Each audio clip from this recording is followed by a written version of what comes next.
तो मेरे प्रिय देशवासियों, मैं संजय। और मैंने देखा, जाना परखा, हमारे देश की जो आर्थिक व्यवस्था है वो बहुत डगमगाई हुई है।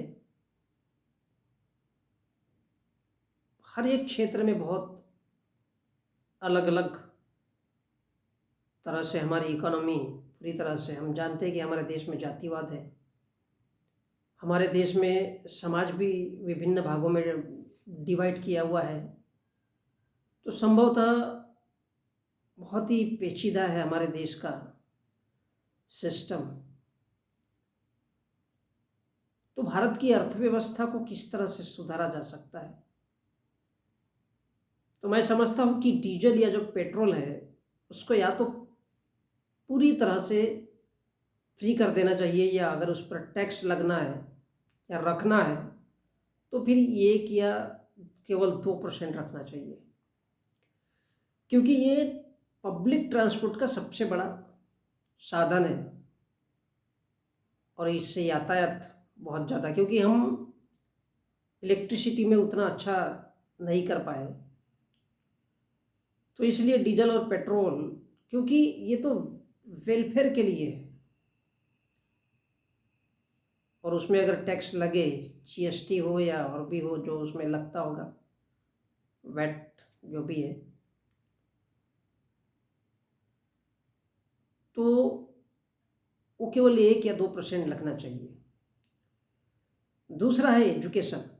एजुकेशन इस देश में हम क्या करते हैं, हमारे देश में सरकारें चावल मुफ्त 5 किलो 4 किलो, 4 किलो में सच में कितना दिन तक खा सकता है वो? मुश्किल से 4-5 दिन, 1 हफ्ता। तो ये कुछ मायने का नहीं है। अगर फ्री देना है इस देश में तो फिर इस देश के एजुकेशन को फर्स्ट से ग्रेजुएशन तक कम से कम एजुकेशन को फ्री रखना चाहिए, ग्रेजुएशन तक। क्योंकि बहुत से ऐसे लोग हैं जो हमारे तरह लोग होते हैं, वो पढ़ लिख नहीं पाते बहुत ज़्यादा, और वो गरीब के गरीब सारी ज़िंदगी रह लेते हैं। और हम जब आगे की पढ़ने लिखने की सोचते हैं तो वहाँ तक हम लोग पहुँच नहीं पाते। तो इसलिए मैं समझता हूँ कि भारत में एजुकेशन को जो है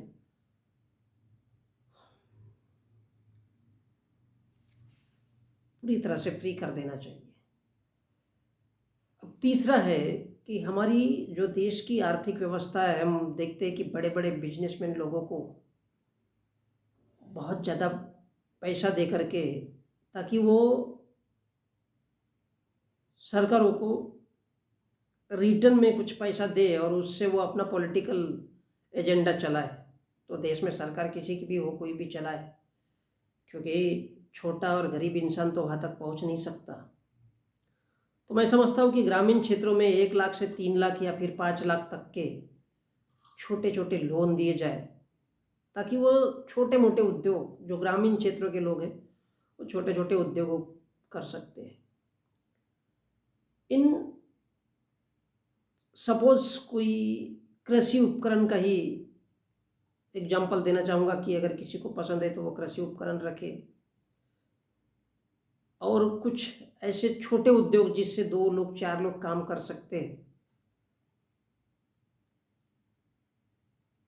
तो उनको वो बढ़ावा मिले। कुछ कृषि से रिलेटेड भी हो सकते हैं, कुछ नए तकनीक के भी हो सकते हैं, और हो सकता है कुछ बहुत अच्छी अच्छी चीज़ें भी लोग हमारे देश में बना सकते हैं जो हम लोग चाइना और बाहर से खरीदते हैं। तो इसमें, या फिर अगर ये लोग जब भी कुछ प्रोडक्शन करें तो इनके लिए डिजिटल प्लेटफॉर्म ऐसा हो कि उत्तर प्रदेश का आदमी या फिर मध्य प्रदेश का आदमी और तमिलनाडु का भी आदमी उसमें अपनी हिस्सेदारी कर सके, कि तमिलनाडु में अगर कोई चीज़ बन रही तो वो उत्तर प्रदेश में आए और मध्य प्रदेश में आए।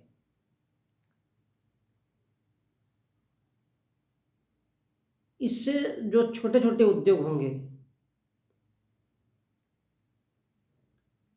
वो बहुत कारगर साबित होंगे। तो मैं समझता हूँ कि भारत में जो बड़ी कंपनियों को लोन दिया जाता है, इन्फोसिस, रिलायंस और अदानी जैसे को, तो ये कुछ छोटे लोगों को भी ग्रामीण में लोन देने से वो लोग छोटा-छोटा अपना उद्योग खोल सकते हैं।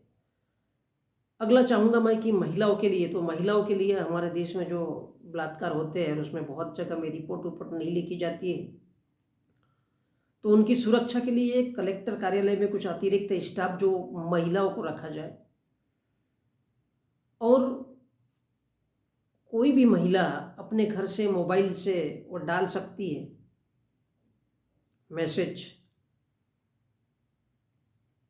तो वो धड़ से, क्योंकि आज लगभग हर किसी के पास में मोबाइल आ चुका है, तो वो एक मैसेज डाले, चाहे वो छोटा मोबाइल हो या बड़ा हो, तो वो मैसेज डाले, सीधा कलेक्टर कार्यालय में चला जाएगा कंप्यूटर स्क्रीन पे, और वहाँ का स्टाफ सीधा-सीधा पुलिस थाने में, क्योंकि पुलिस रिपोर्ट दर्ज नहीं कर पाता है, आज गुंडागर्दी बहुत ज़्यादा फैल गई है।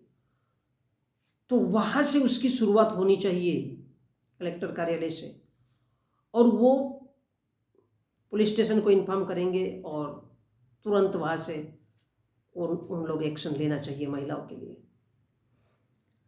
इसके बाद में आता है इंडस्ट्री। तो इंडस्ट्री के क्षेत्र में जैसा हम देखते हैं कि आज प्राइवेटाइजेशन बहुत ज़्यादा हो गया है, तो उसके लिए भारत के हर राज्यों में जहाँ-जहाँ भी संभव है, तो जो हमारे इंडिया में भिलाई स्टील प्लांट है, सरकारी प्लांट, ऐसे प्लांट को बढ़ावा देना चाहिए, क्योंकि वो गवर्नमेंट प्लांट है। उसमें जो लोग काम करते हैं या काम या सरकार ऐसे जो प्लांट बनाती है और उसमें जो काम करते हैं वो सरकारी लोग होते हैं,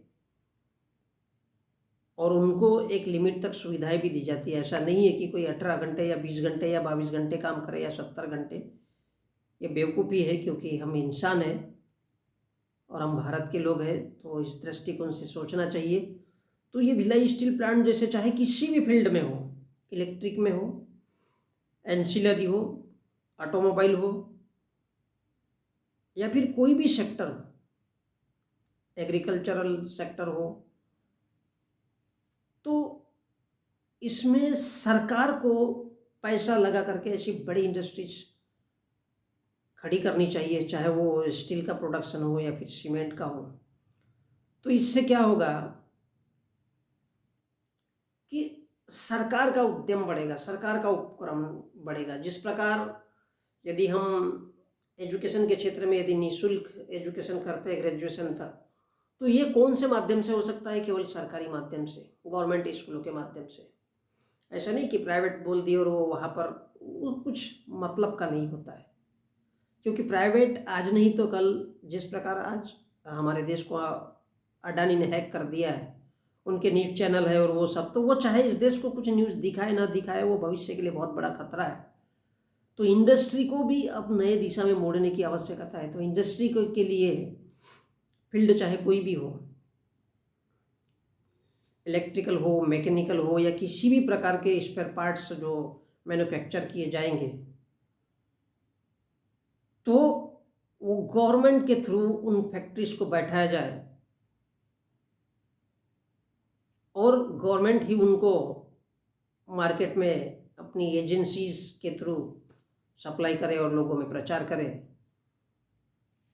तो भविष्य के भारत के लिए ये बहुत अच्छा रहेगा, क्योंकि हम निजीकरण कितना भी कहें, और जिस प्रकार अमेरिका है पूरी तरह से उद्योगपतियों के हाथों में, और वहाँ पर भी बहुत बड़ा वर्ग संघर्ष चलता है। मैंने अमेरिका नहीं देखा है, लेकिन वहाँ पर भी, क्योंकि वहाँ की जो लाइफ है वो काफ़ी कास्टली हो चुकी है और बाद में लोगों को बहुत तकलीफ झेलनी पड़ती है। तो भारत का रवैया एक अलग है। तो यहाँ पर जो इंडस्ट्री अगर देना है, तो इंडस्ट्री का स्वरूप सरकारी माध्यम से होना चाहिए।